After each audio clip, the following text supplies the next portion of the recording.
বর্ষার এই যে ঘটনাটা, তার ছোট বোনকে যে ইপটিজিং করতেছে, এইটা কিন্তু আপনার নতুন না, অনেকদিন ধরে এই ইপটিজিংটা হয়ে আসছে। তো আমার কাছে আসে, যে কারণ আমার তো মোবাইল নাম্বার সব জায়গাতে দেওয়া আছে। আসার পরে আমি তার সঙ্গে প্রবলেমটা দেয়, আমি কথা বলি। এটা হলো ঘটনা আগের দিন, এবং আগের দিন ঘটনা বলার পরে সে বাড়িতে যায়। বাড়িতে গেলে পরে তার একটা সমস্যা হয়। তখন আমি ওখানে আপনার পুলিশ পাঠাই। পুলিশ পাঠালে পরে তারা বলছে যে তুমি পুলিশ ডেকে আনছো কেন। তার বাবাকে মারপিট করে এবং বলে যে তখন আমাকে ফোন করে আবার বলে কি যে স্যার আসছে, পুলিশ আসছে, এখন তার ঝামেলা যেটা হচ্ছে আপনি পুলিশ ফেরত নিয়ে যান, আমরা আগামীকাল তাদেরকে নিয়ে থানায় যে এটা মিটমাট করবো। তো এই কথা বলছে, তো পুলিশ চলে আসছে। তো পরের দিন আপনার ও মামলা করতে আসছে। এটা হলো যে 12টা 6 মিনিটে আমাকে যখন প্রথম কল দেয়, আমি ওকে ব্রিফ করে দিলাম যে কীভাবে মামলা করতে হবে। তো মামলা হয়ে গেল, তখন বলে কি যে আপনার মামলা নিচ্ছে না। তো আমি গেলাম, বলে যে মামলা নিচ্ছে না কেন, বলে ওর বাবা মা তো আসে নাই। তা আমি বললাম যে আমিও বাবা মা, এবার লেখেন। আমি মামলাটা করাই দিলাম, কারণ পুলিশ তো আপনার মামলা কেন নিচ্ছে না, কারণ ওইখানে যে পার্টির এগেনস্ট যে বারবার বলতেছে বিএনপি তাদের কাছে, ওইখানে কিন্তু আপনার পুলিশ দুর্বল, এই কারণে হয়তো তারাও নিতে চাচ্ছে না। এই ঈদে জামা জুতো অ্যাক্সেসরিজের ডিসকাউন্ট। যাই হোক, এটা মামলা করানো হয়েছে। মামলা করানোর পরে যে পুলিশ পাঠানো হয়েছে, এখানে কিন্তু আপনার জাস্ট প্ল্যানিংটা শুরু হয়ে গেল। ওরা এরকম পুলিশ পাঠাইছে যে পুলিশ এই মেয়ের পক্ষে না, ওরা যা ইচ্ছে তাই করতে পারে। ওই পুলিশ ওখানে নিয়ে গেছে, নিয়ে যাওয়ার পরে এই পুলিশ কিন্তু পুলিশের সামনেই ওকে মারছে, মারপিট করছে। আমাকে বারবার বলতেছে স্যার আমি কি করবো, মারতেছে, সিচুয়েশন ডিটেরিয়েট করছে। এখন দেখলাম যে মেরে ফেলবে, সাথে সাথে আমি না, এর ভিতরে ও লাইভে চলে আসলো, ওইখানেই লাইভে চলে আসলো পরে সবাই জানলো। এর আগের দিন কিন্তু সে বৈষম্য বিধি তাদের যে অফিস, ওখানে আসছিল এই ঘটনার জন্য। এখন এখান থেকে বৈষম্য বিধি তারা তাকে রেসপন্ড করছে কিনা আমার জানা নাই। তারা যদি রেসপন্ড করতো তাহলে হয়তো তারা এই সিচুয়েশনটার আগে হ্যান্ডেল করতে পারতো, কিন্তু তারা এটার ভিতরে ঢুকে নাই। অর্থাৎ তাকে মামলা দেওয়া, নেওয়া, প্লাস পুলিশ পাঠানো, সবগুলোকে আমি ডিল করেছি। ওইখানে যখন আপনার এই ঘটনাটা ঘটলো, তখন আমি দেখলাম যে না, এই পুলিশ দিয়ে একে বাঁচানো যাবে না। তখন আমি সেকেন্ড অফিসারকে বললাম যে আপনি একটা স্পেশাল টিম নিয়ে যান।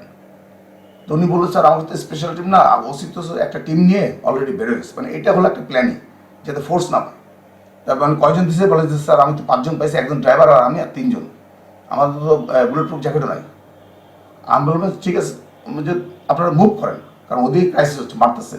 তো ওরা মুভ করার ভিতরে ওরা যেতে যেতে আমি দেখলাম যে না, এটা তো সমস্যা হয়ে যাচ্ছে। তখন আমি আমার যে স্পেশাল একটা টিম আছে, যারা প্রোটেকশন টিম দেয়, ওদেরকে, এটা আমার একটা কোড আছে, ওরা SS07, ওদেরকে বললাম যে তোমরা কোথায় আছে, বলো শঙ্কর প্রসাদ।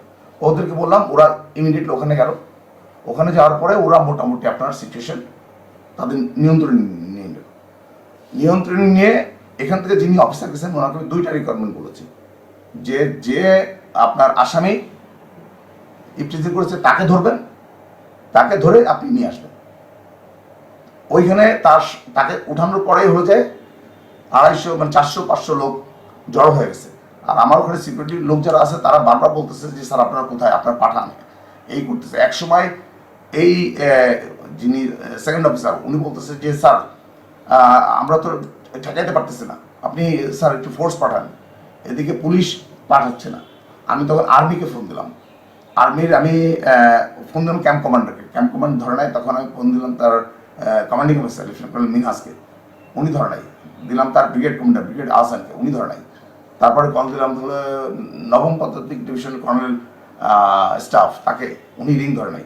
তারপরে আমি ফোন দিলাম 9ম পদাতিক ডিভিশনের আপনার general officer commanding major general Moin Khan, উনি ফোন ধরে নাই। এখন আমি দেখলাম যে এখানে কোনো ফোর্সে সাপোর্ট পাচ্ছি না। ওসি যে চলে আসবে মারামারি শুনে, ওসি কিন্তু আসতেছেন না। ওসি কিন্তু তার ফোর্স নিয়ে সে বাইরে চলে গেছে। ওসিকে পরে বিষয়টা আমি যখন জিজ্ঞেস করলাম, স্যার আমি তো একটা মামলা, একটা ডাকাতি ইস্যু ছিল, ওইটার খোঁজখবর নিতে গেছিলাম। So that was not a valid reason. এখানে যখন মারামারি চলতেছে, ক্রাইসিস সিচুয়েশন, তখন আমি বললাম যে ঠিক আছে, এইটা যখন হচ্ছে না, তখন আমি আমার একটা স্পেশাল আর অন্য একটা SS16 একটা গ্রুপকে পাঠালাম। এরা আসছে প্রিপারেশন নিয়ে, যে এখানে মারপিট যেটা হবে অ্যাটলিস্ট এরা ওইভাবে প্রিপেয়ার্ড হয়েছে ঠেকাবে। তা এর ভিতরে আমি বললাম যে ঠিক আছে, আমি আসতেছি অন গ্রাউন্ডে। আমি দেখলাম যে আমি না গেলে ওখানে মানে গ্রাউন্ডে কমান্ড আমি করতে পারবো না। আমি গেলাম। আমি যাওয়ার পরে প্রথম যেটা করলাম, আমরা হিউম্যান শিল্ড ক্রিয়েট করে গাড়িটা ঘিরে ফেললাম। এর ভিতরে পুলিশ একটা আহত হয়েছে, গাড়ি ভেঙে দিতেছে এবং বলছে আসামি বেরোবে না। আর আমি বারবার কল করতেছি, কেউ আসে না। এবং এর ভিতরে ধরেন আমার যখন সিচুয়েশন নিয়ন্ত্রণে চলে আসছে, তারপরে আমরা আস্তে আস্তে এটা নিয়ন্ত্রণ নিলাম। এর ভিতরে আপনার যখন পরিস্থিতি আরও খারাপ হবে, যে ওরা তো চলে গেছে বাট আসতে পারে, ইনফরমেশন পাচ্ছি, তখন বললাম যে ঠিক আছে ইমিডিয়েটলি রোড ব্লক করো। কারণ আমার মনে হয়েছে ওই সময় রোড ব্লক দিলে পরে রাস্তা বন্ধ হয়ে গেলে সিকিউরিটি ফোর্সকে আসতেই হবে, যেভাবে আসুক। রাস্তা বন্ধ হয়ে গেল, তারপরে আপনার ধরো কিছুক্ষণ পর বলেছে র্যাব আসছে। র্যাব কোথায় বলে, স্যার তো তালমা আউট করতেছে। তালমা আউট করতেছে কেন জিজ্ঞেস করুন, বলে স্যার সেনাবাহিনী এসে যোগ দিবে, তারপরে আসছে। এখন দেখেন, আমি যদি ওখানে অনগ্রাউন্ড না যেতাম, মানে আমি গেছি মানে মেজর সাহেব আসছে, যে আমার গায়ে হাত দিলে পারে একটা সমস্যা পড়তে পারে, এইটা এক নম্বর কাজ করছে। আর চলে আসছে এই আশেপাশে কাছাকাছি যারা, এরা আসা শুরু করছে। মোটামুটি মেইন আমি কৃতিত্ব দেব বৈষম্য বিরোধী, ওই যে লাইট করলো, এই কারণে জাস্ট গ্রামের আশেপাশেই তো অনেক আছে, একজন আসছে আরেকজন সাথে নিয়ে আসছে, এরকম করতে করতে আমাদের স্ট্রেংথ বেড়ে গেল। আমাদের মোটামুটি আপনার আসছে, সেনাবাহিনী চলে আসছে। সেনাবাহিনী যখন চলে আসছে তখন আমার আসলে I was out of it. তখন আমি বললাম যে ভাই মানে এখন কেন, এখন তো আমার মানে সিচুয়েশন তো আমাদের নিয়ন্ত্রণে চলে আসছে, মানে বৈষম্যবিরোধীরা আসছে, অন্যরা আসছে, আমাদের ইয়ে হয়ে গেছে। আর্মি আসছে, র্যাব আসছে, ওই অতিরিক্ত পুলিশ আসছে, তারপরে ওসি সাহেব আসছে। তখন আমি বললাম যে আপনি তো আশেপাশে ছিলেন, আপনি আসলেন না কেন? তো বলে যে আমার এই ছিলাম। তখন যে এইটা তো আপনার গুরুত্বপূর্ণ হতে পারে না, কারণ প্ল্যানিং, ইন্টারনাল প্ল্যানিং, আমার কাছে ইনফরমেশন আসছে। তাদের উদ্দেশ্য ছিল যেহেতু আমি একটা ভালো কাজ করতেছি এবং আমার গ্রাউন্ড লেভেল, রুট লেভেলে আমার পরিচিতিটা আছে এবং আমার ক্লিন ইমেজে আমি কাজ করতেছি এবং আমি কোনো পলিটিক্যাল ব্যানার নিয়ে আগাচ্ছি না, বাট আমার আপনার ধরেন কাজের ধর্ম অনুযায়ী লোকজন আমার কাছে আসে। তো এটা হয়তো আমি জানি না, যারা রাজনীতি করেন, আমি কোনো দল করবো না, যারাই করেন হয়তো কারোর কাছে এই জিনিসটা খারাপ লেগেছে, এবং তারা এই ঘটনাটাকে এমনভাবে প্ল্যান করছে, যেহেতু আমি এই সচেতন সমাজ থেকে এটা একটা উদ্যোগ গ্রহণ করছি এবং এই মেয়েটার কেসটা ক্রিটিক্যাল ছিল, তখন আমি নিজে ওখানে সরাসরি যাচ্ছি। তারা দেখলো যে এই আসবেন অন গ্রাউন্ডে, আর ওখানে পুলিশ নাই, স্ট্রেংথ নাই, কাজে এই যে মব সৃষ্টি করে এখানে একটা ম্যাসাকার করে ফেলবে। That was the plan. পরে বৈষম্য বিরোধী যখন আসছে তখন দেখলাম তারা এসেই শুরুতে আপনার স্টেজে দাঁড়ায় বক্তৃতা দিতে শুরু করলো। এই জিনিসটা আমি পছন্দ করি নাই, কারণ বৈশাখী তাদের কাছে আগের দিন গিয়েছিল, তারা ঘটনাটা জানতো। তারা কিন্তু এই পরের দিন যে ও থানায় যাবে, ইয়া করবে, বৈষম্য বিরোধীর কেউ কিন্তু তাকে সাথে নিয়ে যায় নাই, এটা আমি নিয়ে গেছি এবং শুরু থেকে আমি ছিলাম। এবং আপনারা যদি দেখেন, আমি এদের প্রত্যেকের সাথে কথা বলেছি। এই যে আইন শৃঙ্খলা বাহিনী আসা, অন্যদেরকে মুভ করানো, আমি শুধু একটা সাইড পারি নাই, সেটা হলো যে আপনার পুলিশকে আনতে পারি নাই। পুলিশ এই যে আপনার যে বলছেন আমার জীবন থাকতেও আমি এটা রক্ষা করবো, এবং সে সেইটাই করছে, একদম আসামি ধরছে, গাড়িতে উঠেছে এবং প্রোটেক্ট করছে, শুধু সে আসতে পারতেছে না। আর আমার যে গ্রুপগুলো ওখানে সিকিউরিটির জন্য মুভ করছে, তারা মোটামুটি ইনিশিয়াল সামলাটা দিচ্ছে, বাই দিস টাইম আপনার ইয়া চলে আসছে, কি বলে আপনার বৈষম্য বিরোধী এরা চলে আসছে ওই যে লাইভ করার কারণে। আমার যদি ওই আপনার স্পেশাল টিম যেটা SS-07 যারা আপনার নিরাপত্তার কারণে আসছিল, এরা যদি ওই টাইমে না আসতো, প্লাস আমার অতিরিক্ত লোকজন যদি না আসতো প্রথম দিকে, তাইলে এই মবটা আরো মানে খারাপ আকার ধারণ করতো। যাক, আলহামদুলিল্লাহ পরিস্থিতি এখানে গেছে। পরবর্তীতে মানে আমি ওই সময় আসলে মানে আমার মানে সব কিছু I was out of control. আমার মানে আমি খুব জোরে জোরে কথা বলতেছিলাম, আমি মানুষের সাথে খারাপ বিহেভ করতেছিলাম, মানে আমার আসলে কি করবো আমি এদের কাউকেই চিনি না। আমি এই যে ধরেন উনি আপনার ধরেন বৈষম্য বিরোধীর বড় নেতা কিংবা ইয়ানা, আমি কিন্তু কিছু জানি না। আমি যদি জানতাম তাহলে হয়তো বা তাকে আমি অন্যভাবে একটা অনার করতাম, ডেফিনেটলি একজন একটা পোস্টে থাকি হবে। তা যাই হোক, আমি যে জিনিসটা চাই না, যে বৈষম্য বিরোধীর নেত্রী বৈশাখী ইসলাম বর্ষা, উনি যখন একটা বিপদে আছে, তাইলে তার বিপদে প্রথমে আসা উচিত ছিল আপনার বৈষম্য বিরোধী এই যারা জড়িত আছে তাদের, কারণ তারা ঘটনাটা আগের দিনই জানতেন। কারণ আপনারা শুনছেন যে আমি আপনাকে কল রেকর্ড শোনাইছি যে মৌসুমি আগের দিনই গেছে, আগের দিনই যাওয়ার পরে তারা শুনছে, তারা কি করছে আমি জানি না, বাট অন গ্রাউন্ডে আমরা তাদেরকে পাইনি। এবং তার যে এই থ্রেটটা ছিল, এই থ্রেটটা কিন্তু আপনার তারা হয়তো বুঝছে, বাট ইনভলভ হয়নি। ইনভলভ কেন হয় না আমি বলতে পারবো না, তারা বলতে পারবে। তো ওইটা যে আমি ওই যে আচরণগুলো করেছি, এই জিনিসগুলা তারা নেগেটিভলি নিয়েছে, পার্সোনালি নিয়েছে, যে কারণে তারা আমাকে ট্রল করা শুরু করেছে। বাট আমি মনে করি যে এটা সাময়িকভাবে থাকবে, কারণ আসলে ওইখানে যে সিচুয়েশনটা আমি হ্যান্ডেল করেছি, এইটা আসলে না হলেও পুলিশও মারা যেতে পারতো, আমাদের লোকজনও মারা যেতে পারতো, ওই মেয়েটাও মারা যেতে পারতো। ওই মেয়ে বৈশাখ ইসলাম আপনার বর্ষা কিন্তু ওইখানে একবার অজ্ঞান হয়ে গেছিল, আপনারা জানেন কিনা জানি না। এবং আমি তার মুখের ভিতরে আঙুল দিয়ে যাতে দাঁত না লাগে যায় সেটা ইয়ে করছি, আমি টিকা রাখছি।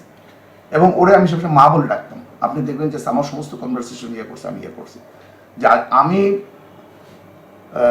সচেতন সমাজের ব্যাপার থেকে 2656টা কেসে আমি ডিল করেছি, তার ভিতরে ইপটিজিং ছিল 23টার কোনোটা কিন্তু রিপিট হয় নাই। এইটাকে আমি আসলে রিয়াকশন টাইম পাইনি, মানে আগের দিনে রাতের ঘটনা পরের দিন থেকে সিচুয়েশন ডেভেলপ করছে। আমি কোনো কিছু মানে আমার কাছে কোনো জিনিসে আবেদন আসলে আমি আগে স্টাডি করার চেষ্টা করি, এটাও হয়তো আমি আর রিপিট হতো না। যেটা আমার প্ল্যানিং ছিল, আমি নিজে যাইতাম মাধবপুরতে, বলতাম যে ভাই ওনাকে ডিস্টার্ব করবেন, আমি ওনার সাইডে আছি আমার মেয়ের মতো। আমি হয়তো মানে গ্রাম্য সালিশ বলেন মালদর্পণ যাদেরকে ডেকে আমি হয়তো এটা নিয়ে যেতে পারতাম, কিন্তু সিচুয়েশন এত ফাস্ট মুভ করছে যে আর আমিও কিন্তু রিয়াকশনগুলা টাইম পাই নাই। এখন আপনারা এই ছিল ওভারঅল। প্রথম হলো যে আমি তাদেরকে কল করা শুরু করেছি আপনার 6টার দিকে, 6টার আগে 5টা 5:30টার দিকে। তারা যদি আমাকে এই ফোনটা ধরতো, একজন ক্যাম্পে একটা ফোন আসলে তো রিসিভ করবে। আর সবচেয়ে বড় কথা হলো যে আমার ফোন নাম্বার কিন্তু এই যে কজনকে আমি কল করেছি প্রত্যেকের মোবাইলে কিন্তু আমার নাম্বারটা সেভ করা আছে, এবং তারা সবাই জানে আমি এই সমস্ত ডিল করি, অর্থাৎ আমি ইনফরমেশন দিই তাদেরকে অপারেশন রিলেটেড। তা আমি প্রত্যেকটা ধাপে ট্রাই করছি, এবং তারা যখন আসছে তখন আর আমার সিকিউরিটি ফোর্সের দরকার ছিল না, কারণ অলরেডি আমাদের সিচুয়েশন নিয়ন্ত্রণ নিচ্ছে। তারা আসছে কেন? তারা আসছে ওই রোড ব্লকটা ক্লিয়ার করার জন্য। অর্থাৎ আমি পুলিশ কিংবা যারাই আসছে তারা রোড ব্লক ক্লিয়ার করতে আসছে, কারণ সিচুয়েশন আমরা আগে নিয়ে নিয়েছি। বাই দিস টাইম আমাদের লোকজন 5 জন আসামিকে গ্রেফতার করেছে। এইখানে সেনাবাহিনীর কোনো ভূমিকা নাই, এখানে পুলিশের কোনো পুলিশের ভূমিকা আছে বলতে ওইখানে সেকেন্ড অফিসার যিনি ছিলেন, আমরা আসার পরে ওনার সাহস বেড়ে গেছে। পরবর্তীতে ওই পুলিশ আর্মি এরা এলাকাতে টহল দিয়েছে মাত্র, অর্থাৎ তারা আসামি ধরার ক্ষেত্রে কোনো ভূমিকা রাখে নাই, অন্য কোনো কিছু রাখে না। এই কারণে আমি আসলে মাঠ পর্যায়ে যে নিরাপত্তা বাহিনী, আমি সেনাবাহিনীর তো সবার শেষে, সেনাবাহিনী সবসময় ভালো কাজ করে। আমার কথা হলো যে হয়তোবা তাদের কাছে আমি যে ইনফরমেশনটা দিচ্ছি সেটা অনেক লেটলি সে পাইছে। এমন হতে পারে যে তারা হয়তো ওই সময় কোনো একটা অপারেশন কন্ডাক্ট করতেছে, যে কারণে আমার ফোনটা ধরতে পারে নাই, এটাকে আমি ওইভাবে নিই নি। কিন্তু অন্য ফোর্সগুলো তো ছিল। আমার যিনি লোকাল যিনি ইন্সপেক্টর সফর আলী, উনি তো আপনার ওয়াকিটকে তো কানেক্টেড, উনি তো আসতে পারতেন, উনি তো আসে নাই।